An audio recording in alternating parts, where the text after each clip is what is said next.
30 अप्रैल 1945 Berlin की जमीन कांप रही थी। हर तरफ बमबारी, चीखे और टूटते मकान। लेकिन एक तंग, अंधेरी और सिलन भरी बंकर में बैठा था वो आदमी जिसने पूरी दुनिया को जंग की आग में झोंक दिया था।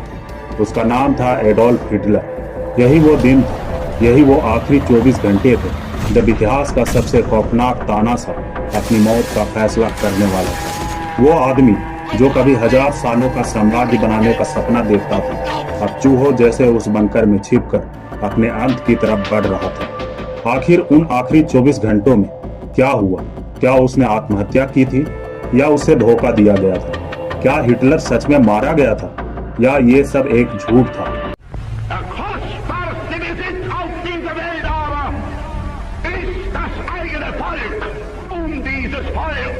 आइए जानते हैं हिटलर की जिंदगी के आखिरी 24 घंटे।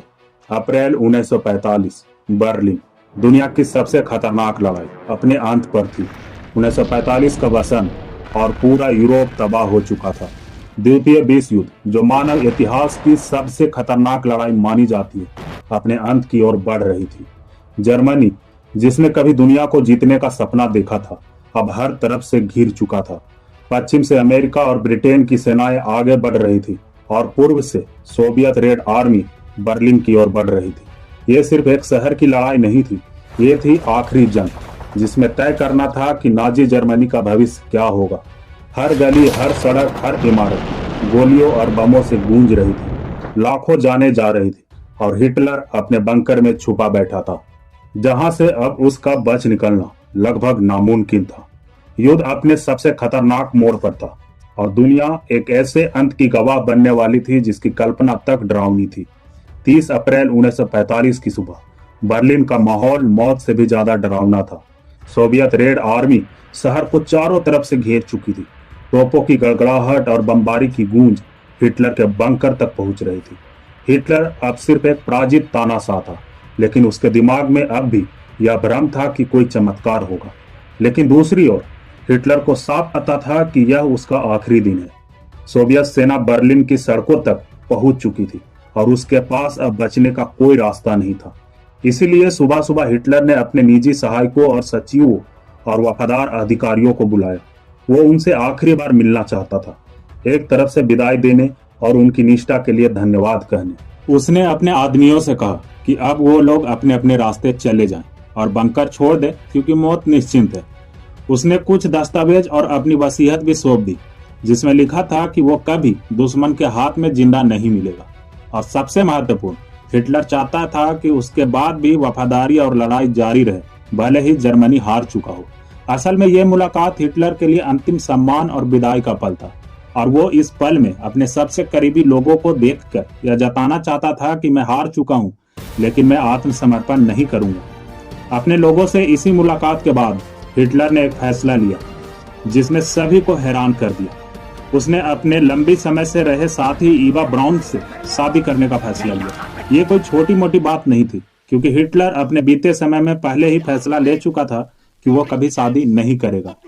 तो उसके जीवन में आखिरी पल में ऐसा क्या हुआ कि उसे एक साधारण सी लड़की से शादी करनी पड़ी, और वो भी तब जब उसको मालूम था कि उसकी मौत आ चुकी है।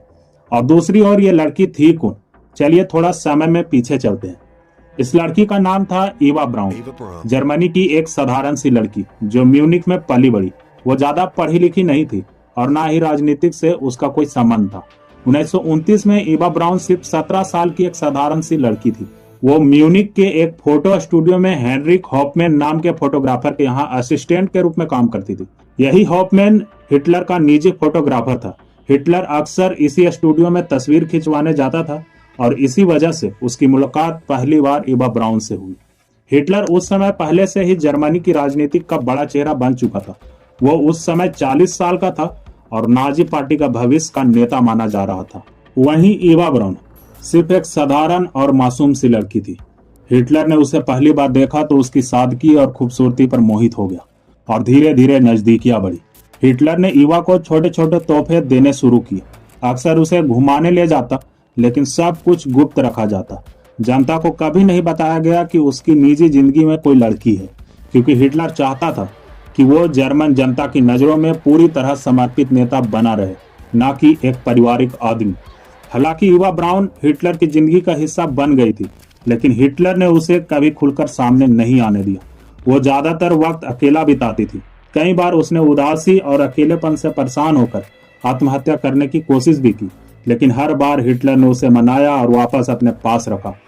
यानी मुलाकात एक फोटो स्टूडियो से हुई, लेकिन धीरे धीरे वही मुलाकात बदलकर जीवन भर का रिश्ता बन गया। ईवा ने कभी सत्ता या शोहरत नहीं चाही, बस आखिरी सांस तक हिटलर का साथ निभाया। हिटलर चाहता था कि पूरा जर्मनी केवल उसे सेवियर ऑफ नेशन के रूप में देखे। अगर उसकी शादी या प्रेम संबंध का खुलासा हो जाता तो उसकी इमेज बदल जाती। वो चाहता था कि जनता माने हिटलर सिर्फ जर्मनी का है और किसी का नहीं। नाजी पार्टी में हिटलर की बड़ी संख्या में महिला समर्थक थी। वो उसे आदर्श पुरुष और परफेक्ट लीडर मानती थी। हिटलर को डर था कि अगर उन्हें पता चल गया कि उसकी जिंदगी में कोई और औरत है तो उनका मोह भंग हो सकता है। हिटलर का मानना था कि नेता की निजी जिंदगी जनता के सामने नहीं आनी चाहिए। वो खुद को हमेशा अकेला और समर्पित योद्धा दिखाता था, यानी उसकी पूरी जिंदगी सिर्फ राष्ट्र और सत्ता के लिए थी, निजी सुख सुविधा के लिए नहीं। हिटलर के चारों तरफ दुश्मन थे।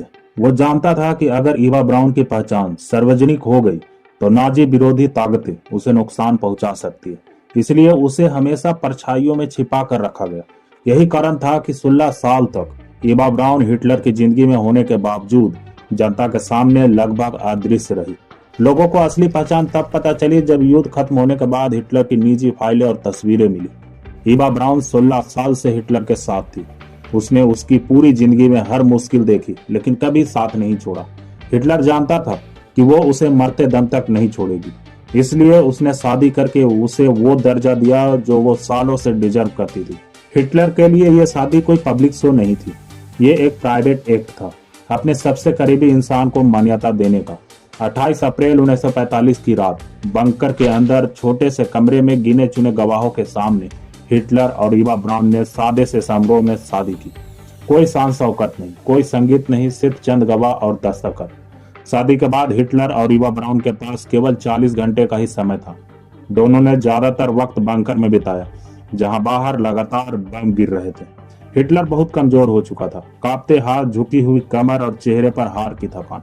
लेकिन ईवा ब्राउन अब भी मुस्कुरा रही थी, जैसे वो इस डरावनी हकीकत को नजरअंदाज करना चाहती है। 29 अप्रैल को दोनों ने अपने करीबी साथियों के साथ एक छोटा सा डिनर किया।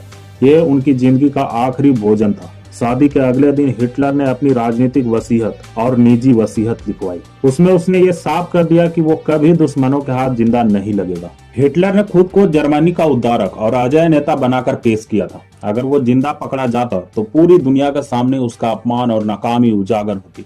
उसके लिए यह मौत से भी बदतर था। हिटलर को डर था कि उसके साथ वही होगा जो नेपोलियन बोनापार्ट के साथ हुआ। नेपोलियन को हार के बाद पकड़कर सेंट हेलेना टापू पर निर्वासित कर दिया गया था। हिटलर को बखूबी पता था कि अगर वो जिंदा हाथ आया तो उसे भी जिंदा ट्रॉफी बनाकर दुनिया के सामने घुमाया जाएगा। नाजी संस्कृति में लड़ते हुए मरना सम्मानजनक माना जाता था। हार मानकर दुश्मन को समर्पण करना कायरता समझी जाती थी।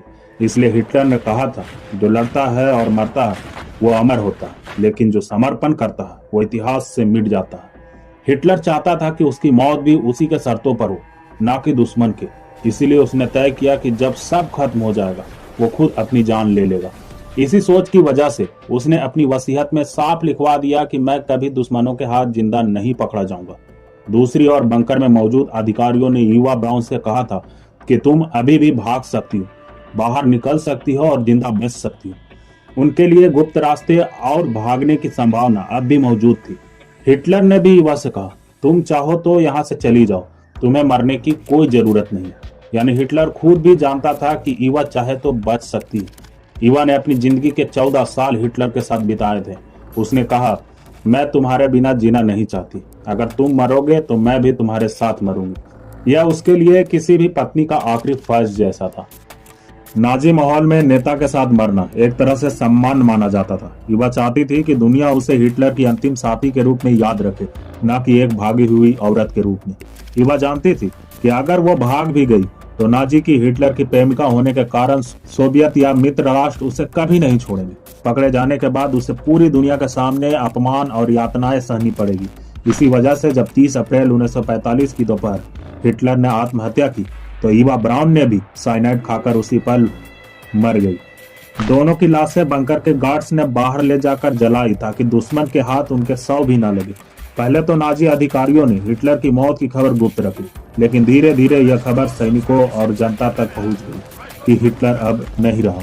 बहुत से सैनिकों ने तुरंत हथियार डाल दिए। जो अब तक आखिरी सांस तक लड़ने का हौसला दिखा रहे थे, उन्होंने महसूस किया कि अब लड़ाई व्यर्थ है। कई सैनिकों ने आत्महत्या भी कर ली क्योंकि वे हिटलर की मौत के बाद भविष्य को अंधकारमय मानते थे। कुछ लोग सदमे और निराश में थे, लेकिन बड़ी संख्या में जर्मन जनता ने राहत की सांस ली क्योंकि हिटलर की जिद्दी नीतियों ने उन्हें लगातार भूख, बर्बादी और बमबारी में झोंक दिया था।